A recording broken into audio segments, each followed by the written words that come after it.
Pai do Senhor, meus irmãos, sejam bem-vindos ao nosso devocional.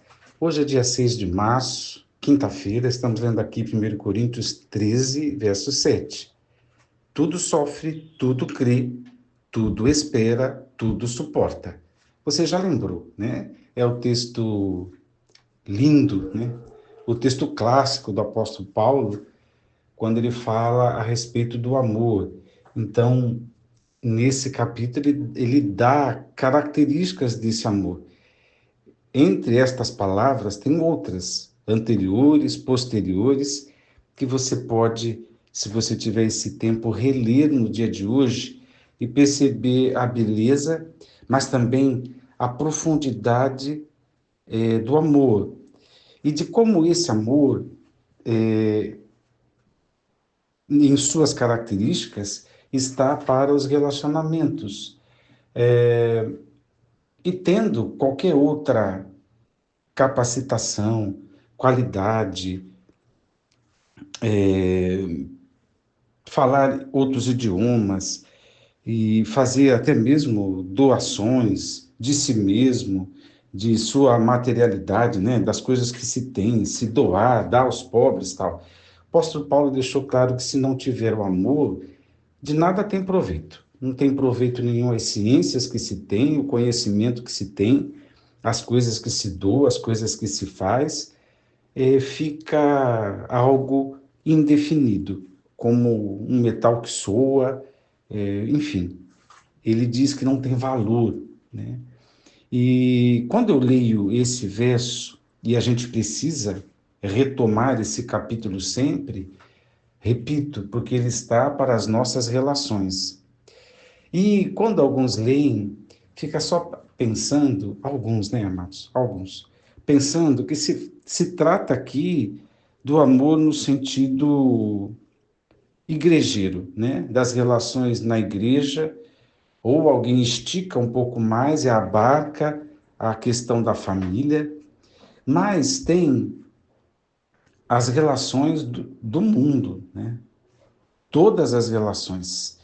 Esse amor aqui não está para ser é, refletido e vivido apenas na igreja, mas é um amor para as relações, todas elas. E tem um fenômeno que é antigo, né? O fenômeno da intolerância, né? Que é inclusive uma palavra de ordem na boca de algumas minorias, na boca de algumas ideologias, mas eu não quero defender nada, nem alavancar nada disso. O que eu estou querendo dizer é que, historicamente, é a intolerância a promotora, né, das guerras, né? E a religião é o carro-chefe, né? A maioria das guerras é por não aceitar uma fé diferente. Qual era o medo? Qual a problemática? Se esse povo começa a crer, né, a pensar, a viver a partir de uma regra que não é da nossa nação, não demora muito, esse povo se torna alvo fácil de outra nação. A gente perde a hegemonia, a gente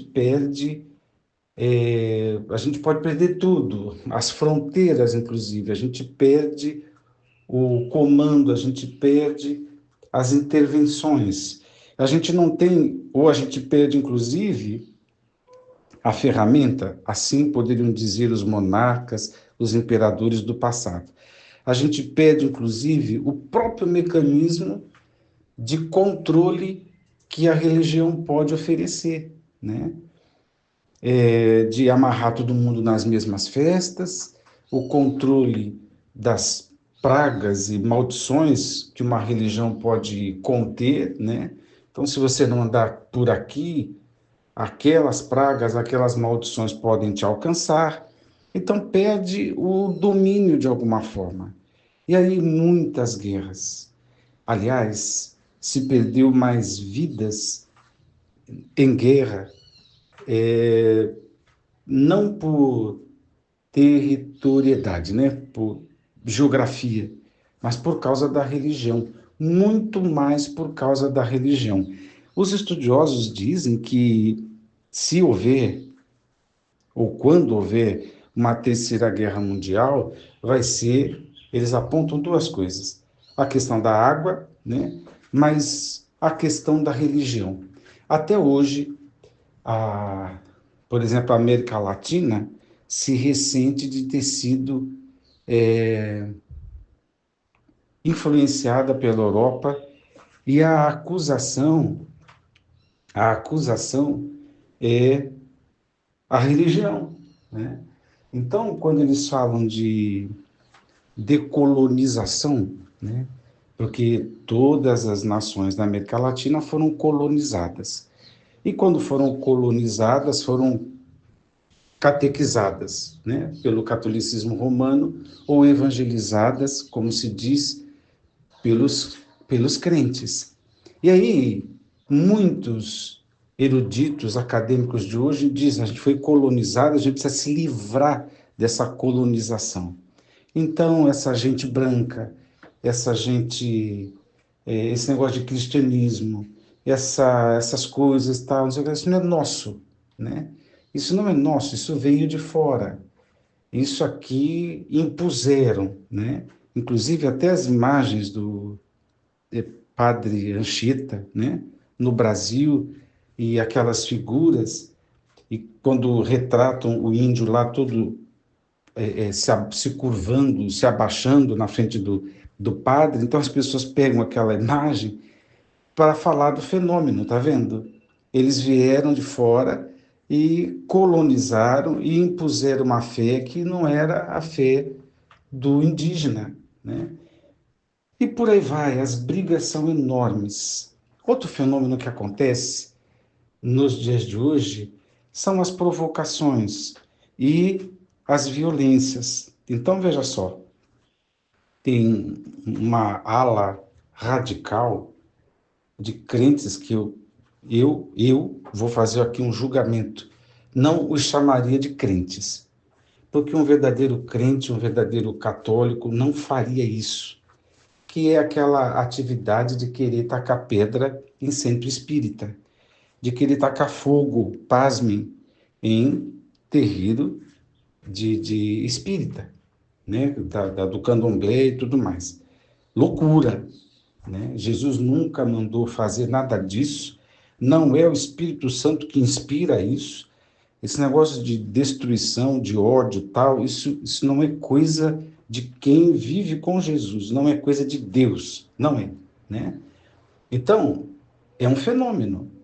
E aí tem esse que eu fui lá no máximo, né? Mas tem as derivações disso anteriores, que são as provocações da internet, é o desprezo que se dá só porque a pessoa não é cristã, porque ela tem lá os seus guias, os seus orixás, os seus costumes, suas danças, suas roupas, suas datas.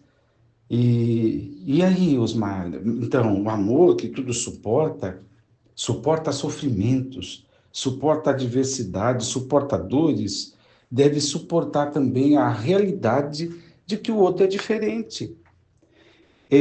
Suportar e fazer com que esse amor que tudo suporta dê a nós alteridades, né? Que é ouvir o discurso do outro e continuar inteiro, de ouvir educadamente e não precisar dar patada, e não precisar fazer cara feia, e não precisar desmontar o outro. Simplesmente ouvir, porque se você ouvir educadamente, amanhã, isso se não for no mesmo momento, o outro vai estar aberto para ouvir o que nós temos a dizer, né? A respeito da nossa fé. Então, a nossa atitude não é a atitude intolerante, mas é aquela que o apóstolo ensinou, né? Se alguém perguntar a razão da vossa fé, a gente responde com mansidão. Então, mansidão é a nossa característica, né? Tolerância é a nossa característica. Amor, suportar tudo e todos, né? Sofrer, enfim. Voltando ao fenômeno, então, as provocações na internet agora elas são dos dois lados. Então, tem um monte de pessoal do candomblé que zomba, e aí também é algo que merece atenção, porque eles estão pegando os neopentecostais e alguns pentecostais para falar de práticas e eles estão afirmando que nós estamos imitando, né? Vulgarmente, nós temos chamado isso no nosso meio de reteté, né? Então, eles criticam, né? Criticam. E, e aí, piada de um lado, piada do outro, desprezo de um lado, desprezo do outro. E aí vem as respostas. A Sapucaí que o diga, deles colocarem figuras bizarras, letras que querem insinuar esse tipo de guerrilha, e alguns crentes compram a ideia para fazer replicações, para dizer que aquela festa é do diabo, porque tem esse elemento, tem aquele outro elemento. Aí fica uma crentalhada que não devia se manifestar, na minha opinião, apenas orar, apenas ser luz, apenas ser sal, não deveria se manifestar na internet, mas ficam lá dizendo e reafirmando que aquela gente está indo para o inferno, que aquela gente é do diabo e não sei o que lá, e eles, em contrapartida, cada vez mais vão fazendo imagens, figuras, enredos, também de provocação. O nome disso é intolerância. A intolerância está na história das religiões, na história das nações, mas ainda continua na história das nossas convivências, né? No amor de Jesus Cristo, vamos sair dessa, né? Não vamos dar uma margem para sermos contados junto com aqueles que são intolerantes, junto com aqueles capazes de desprezar o outro, capazes de não suportar o outro. Ora, se o amor suporta dores, se o amor suporta sofrimentos, se o amor suporta contrariedades da comunhão, dificuldades, não suporta a crença do outro, não suporta o outro como ele é, diferente como ele é. Então, Deus te abençoe a pensar nestas coisas, porque a gente é da paz. A gente não faz nenhuma guerra histórica, a gente não pode fazer nenhuma guerra das convivências, e no nosso íntimo tem que ser benigno, tem que ser de sangue bom, sabe? Pensar coisa boa a respeito das outras pessoas e desejar o melhor para as outras pessoas. Eu convivo tranquilamente, tranquilamente, com bom humor, tranquilamente com qualquer pessoa que seja de outra fé, de outra crença, porque fora disso não é amor, fora disso é intolerância, é ódio, e nós somos de Jesus. Vamos orar. Pai eterno, dá tua graça, dá tua bênção, fale ao nosso coração, nos ajude a compreender que o amor tem aplicabilidades para fora, para além, nos ajude a sermos fiéis ao Evangelho e aquilo que o Senhor quer de cada um de nós. Oro, ó Deus, no nome de Jesus. Amém.